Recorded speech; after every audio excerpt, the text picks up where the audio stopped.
Luis Severino breaking all of our Yankee hearts, announcing that he will be undergoing Tommy John surgery this coming season and will miss all of the 2020 season. Samoa Joe given a wellness violation suspension right before WrestleMania that will surely screw up his plans. Jose Altuve is beamed in his very first spring training game, and this is going to be a very long season for the Houston Astros. And Joel Embid and the Philadelphia 76ers are always the loudest ones in the room. Yet when it comes down to it, are they even a top 3 team in the East? Because let's be honest, the way the Celtics look, the way the Heat look, and the way Milwaukee looks, I'm not quite sure about that. Let's talk about all of these topics, what I think, and everything else. This is Tea of the Day, and I'm your mother's favorite YouTuber. Most certainly an important one, and that is Luis Severino being sidelined for all of the season, and that is something that you absolutely hate to see, especially if you're a Yankee fan like myself and so many others that are probably watching this video. Luis Severino is undergoing Tommy John surgery. Now, we know that he had battled injury for a large majority of the season last season and had come back, had been decent, but maybe not exactly what people wanted him to be, and he wasn't quite at that level that we knew he was capable of being at. Luis Severino being sidelined is definitely a hurting shot for the New York Yankees because now they have a hole in their rotation. Now, the rotation was probably going to look something like this had he not gotten hurt. It would probably be Garrett Cole is your ace, followed by Masahiro Tanaka, followed by Severino, followed by Paxton, and that was going to be your 4-starter rotation unless they elected to put Happ into the mix, which I don't think they would have done, but that is an option that they did have going forward, but that is something that they did or were probably not going to do, but now they're going to be forced to do something like that, and it's probably going to look something like Garrett Cole, Masahiro Tanaka, James Paxton, and then J. Happ as your 4th starter. Severino is, we were looking forward to this season as him being his resurgence, being a bounce-back player, and definitely a great starter because if you look at, I'm going to name it one last time, that rotation of Garrett Cole, Tanaka, Severino, Paxton, and even if you went 5 starters, you would have had Happ, but I don't think they would have did that. I think they would have went 4 starters and kind of went it through that way, and I think that would have been the way to go. That's a very, very good starting pitching staff. So you like I said, Garrett Cole starting. He speaks volumes. He hasn't pitched in a Yankees uniform, but if he brings anything that he was as taught and anything that he produced in Houston, it's going to be a damn good fun and interesting time. Then you have Masahiro Tanaka. Masahiro Tanaka is, again, another very quality pitcher. He has some of his problems, sometimes giving up home runs, but when it comes to the postseason, Mr. Masahiro Tanaka is an absolute gem. And Severino, again, a very good pitcher. He's had the injury problems, and now this is just a major setback for Severino. And the Yankees will hurt from it. We definitely bolstered our rotation. But had we not gotten Garrett Cole and this happened, that would have been really, really bad. But we have Garrett Cole, and it sucks to not have Severino, but we wish him the best in his future future recovery process, but to lose him for the whole season is definitely going to hurt, regardless of what anybody says about him going forward. But you definitely don't want to lose someone like that. So that is kind of just the pitching rotation that I think that the Yankees are going to elect to probably go with will be like that. But, it would have been very fun to see Cole and Severino go back-to-back, and then Tanaka probably be their 3rd pitcher. I would think that, personally, they would do Tanaka as their 2nd pitcher, because to me, Tanaka is, I think, personally, a better pitcher than Severino. Some people might not agree with that, but that's just kind of what I think. So that is just going forward, a little bit of the tea on that. So I'll keep anybody updated if there's any pitching changes or any type of things like that. Jose Altuve beamed. I believe the Astros played their first spring training game a couple of days ago. Now, again, there's going to be a difference. Most of the time when a player gets hit by a baseball, you try to give the pitcher the benefit of the doubt that it is an accident. And most of the time, I would say probably about 75 to 80% of the time, it probably is an accident. But it's going to be very hard to believe any pitcher that says they accidentally hit somebody in the Astros, especially if it becomes a trend going forward.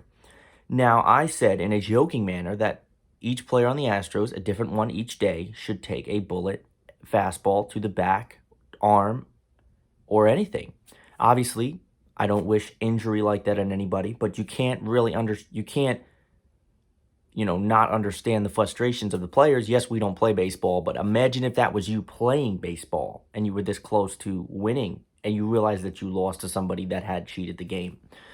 So that happened. Jose Altuve took a bullet. Now, again, it's going to happen by accident, but it's going to be very hard to believe any type of pitcher that sits here and say they accidentally hit a Houston Astros player, because I think that is a load of BS if they say that, because it's not going to be well. And I can tell you this right now. If when the Yankees play the Astros, if it happens and the Yankees do it to them, the Astros might even start a brawl, and it could get ugly because they know exactly how that's coming, especially with teams that are, I mean, every team's affected by it to an extent, but a team like the Yankees, a team like the Dodgers, those are two teams that were severely affected by it. The Dodgers were rigged of a World Series, and the Yankees were rigged of trips to the World Series. And the Yankees and Astros didn't like each other to begin with. And the fact that the Astros players are all playing stupid and acting like nothing ever happened, or acting like it didn't impact the game, that just fuels the fire more to the players. Especially when you have somebody like Mike Trout, who is probably the most quiet and humble, steady, reserved guy, outspoken and say something like that, you screwed up. So that happened, and we'll see what happens going forward. But I do think that the Astros are still going to make the playoffs. They're still going to be a good team. Are they going to win the AL West, or the AL West? I don't know. The Oakland A's are a very good team. I could see them winning 95 plus games this year. They're going to have to be a little bit better though, because when it's all said and done, yes, the Astros did lose Garrett Cole, but they also still have a good team intact. So that's kind of going to have to happen going forward for the A's to win the division. I will do Major League Baseball previews coming up this week or next week. I don't know exactly. I'm not going to do them all, but I'm going to do the major divisions and the teams that people are going to want to hear about. So that happened. Jose Altuve beamed in his first spring training start, and this could be a very long season for the Astros. Mojo suspended for what I believe is 30 days for a wellness violation. Now, I know that Samoa Joe was dealing with a lot of concussions, but I don't know exactly what to the extent of those were. Now, I want to take his word for it, because a lot of times you will see superstars in wrestling and professional sports say that they didn't know what they were taking was a wellness violation, or they didn't know that there was a chemical or any type of drug that was in what they were taking was illegal. But if that's the case, then it's their responsibility to figure out and study what is in this that I'm taking, and is anything that is in this banned by the establishment or the professional sport that I am in. That is their responsibility. Now, if they were given something and they were told that it was this, but it was actually this, that's a different story. But 9 times out of 10, the wellness violation is almost always in the fault of the person that consumes the drug that is at hand. Now, this hurts for Samoa Joe. We had seen him. A lot of Samoa Joe was on commentary, but now this puts Samoa Joe in a position to where he had potential for a interesting WrestleMania match, and now he is probably going to get downgraded to the Andre the Giant Memorial Battle Royal. And that's sad, because Samoa Joe is someone that definitely deserves to be on the WrestleMania card.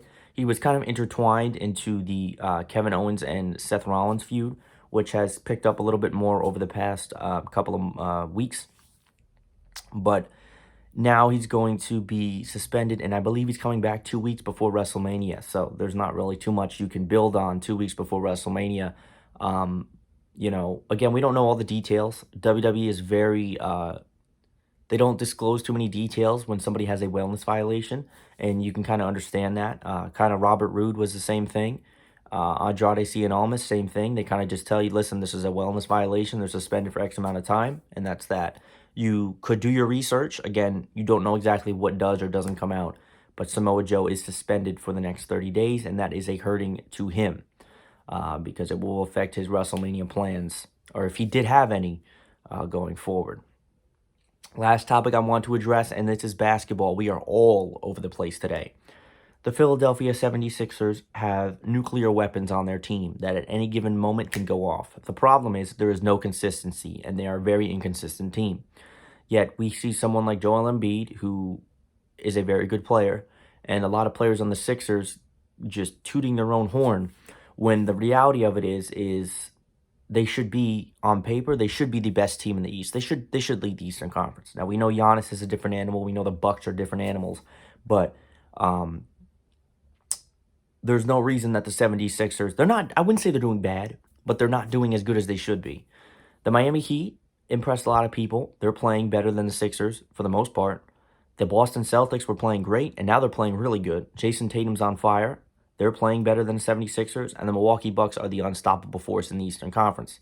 Do I think the 76ers can beat either of those teams in a 7-game series? I could see the 76ers beating Miami.